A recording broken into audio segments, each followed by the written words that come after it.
The Cavs are cooking. Everyone kept asking if the Cavs can actually survive the playoffs. Everyone keeps framing this like Cleveland is the team that needs to prove something.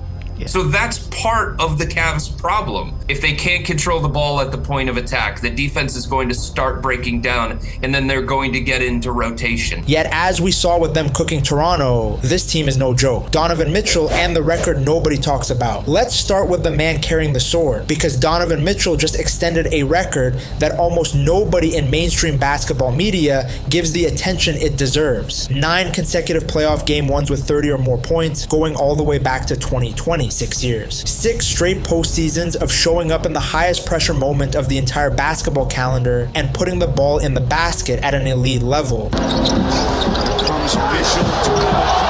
There is no active player in the league with a streak like that. Not one. This dude always elevates his game in the postseason. And yet somehow the conversation around Mitchell... Donovan Mitchell needs a little bit more respect. Okay, well now you can in do a Donovan Mitchell. I'm going to give you some credit. Thank you. Because you could have turned on Donovan too. Always circles back to doubt. Can he carry a team? Is he a true star or a really good player? At what point do people just accept what they're watching and stop asking stupid questions about it? In game 2 against Toronto, Mitchell dropped 30. That's basically a given at this point. You build that into the projection before tip-off. But what made game 2 genuinely different was everything happening around him. James Harden added 28 points, 4 assists, and 5 steals. The first Cavalier since LeBron James to record 25 points and 5 steals in a single playoff game. Evan Mobley went 11 of 13 from the floor for 25 points and 8 rebounds. Max Strus, who missed 70 games this season, recovering from foot surgery, came off the bench in game 1. Officially announced that forward Max Strus underwent successful surgery today and put up 24 on 8 of 10 shooting, 4 of 6 from 3-point range. He looked like a player who had been competing at full health all season. That's 4 guys contributing at that level in a playoff game, and that changes absolutely everything about how you have to approach this team defensively. You can't just load up on Mitchell and dare everyone else to beat you, because now everyone else is beating you anyway. What the Harden trade actually changed? When Cleveland moved Darius Garland to the Clippers for James Harden at the trade deadline, the immediate reaction was divided. Some people saw it as a clear upgrade. Others thought it was a desperation move that disrupted the team's chemistry right before the most important part of the season. The truth is more straightforward than either of those takes. Mitchell has spent his entire career as the primary ball handler and initiator on every possession. Everything starts with him creating. Every action, every play call, every late clock situation. By the 4th quarter, he's carrying the physical and mental load of having touched the ball on virtually every meaningful possession. And playoff defenses are specifically designed to compound that exhaustion. They foul him early. They make him work for every inch. They chase him off screens and over picks and through traffic. By crunch time, opposing teams were banking on him being worn down enough to be exploitable. Harden changes that equation fundamentally. He's a bigger body who handles playoff physicality better than almost anyone at his position. More importantly, he's a player who can take complete possessions completely off Mitchell's hands, initiating, creating, running the offense through his own reads, which means Mitchell can play off the ball, catch and shoot, come off screens, and save his legs for the moments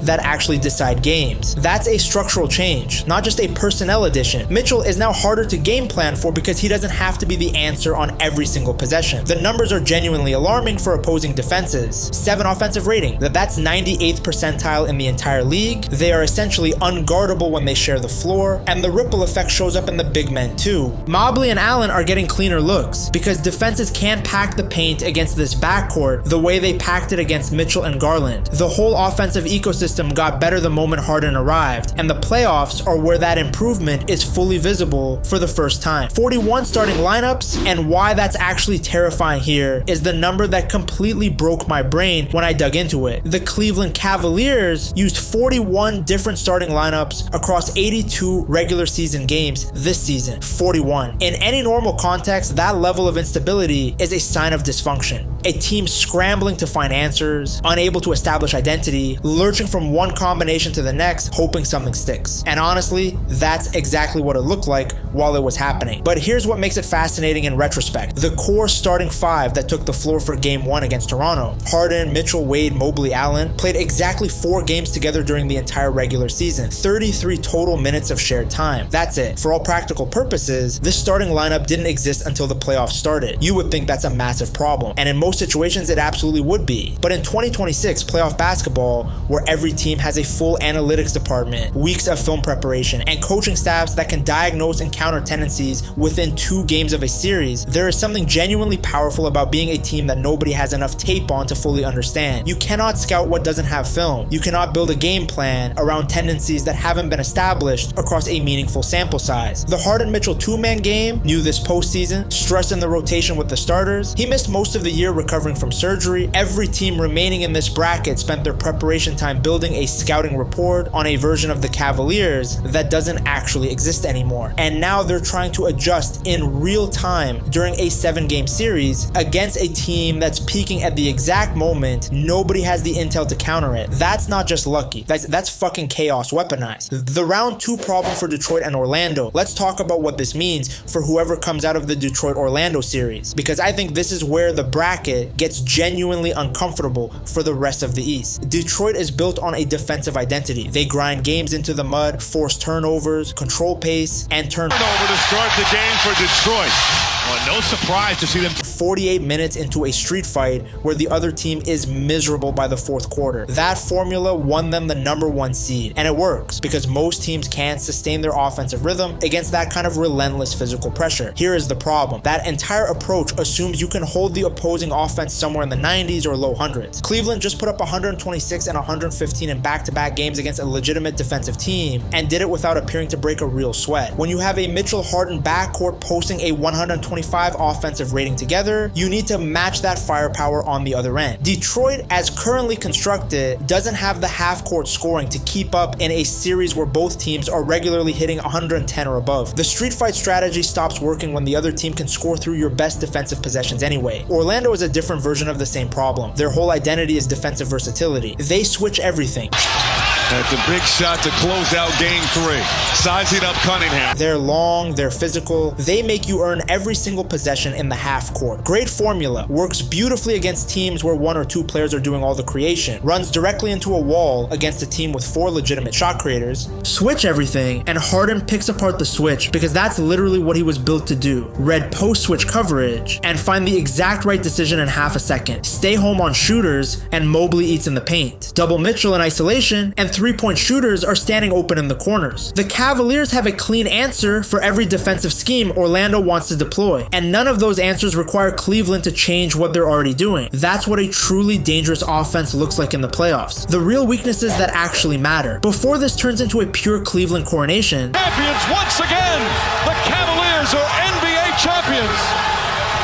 let's be fair about where the legitimate concerns are because they're real and they matter against the right opponent. 3-point defense is the first issue. Cleveland ranked 20th during the regular season, which is not a good number heading into a playoff environment where good offensive teams thrive on volume 3-point shooting. Against Toronto in round 1, this weakness doesn't show up meaningfully because the Raptors ranked 25th in 3-point frequency and 18th in accuracy. They're not a team that punishes perimeter defense with consistent 3-point volume. Detroit and Orlando aren't elite 3-point shooting teams either, which means round 2 probably doesn't expose this problem enough to swing a series. But anyone watching the bracket with a clear eye can see exactly where this becomes a genuine threat if the Cavaliers advance far enough. Boston. If the Celtics get through their side of the bracket, they are the matchup Cleveland should genuinely be losing sleep over. Boston's entire offensive identity is built around volume 3-point shooting. Yet on a normal night, they're taking 45 to 50 3-pointers and making enough of them to drown any team that can't keep up perimeter. They have 4 or 5 players on the floor at any given time who can pull up from distance off a single dribble. That 20th ranked Cleveland perimeter defense is the specific weakness Boston's offense was designed to exploit, and no team in the league punishes that weakness harder when their shot is falling. Now, Boston shot 13 of 50 from 3 in a Game 2 loss to Philadelphia, which is genuinely terrible. But one cold shooting night doesn't erase the structural problem, it just delays it. The Celtics are still built to make Cleveland's perimeter defense pay, and that remains true regardless of how Game 2 went. Transition defense off turnovers is the other real concern. Cleveland ranked 20th at defending off their own live ball mistakes after the All-Star break. Boston pushes pace off every miss and every turnover, and Jason Tatum and Jaylen Brown in the open floor against a defense that's slow to recover is a nightmare scenario. If Boston gets there and gets rolling in transition, Cleveland has to have an answer that they haven't really been tested on yet. Why the entire East should be uncomfortable. Put all of it together, and here is what you're actually looking at. A team with 4 players who can lead them in scoring on any given night. Mitchell, Harden, Mobley, and Strus off the bench,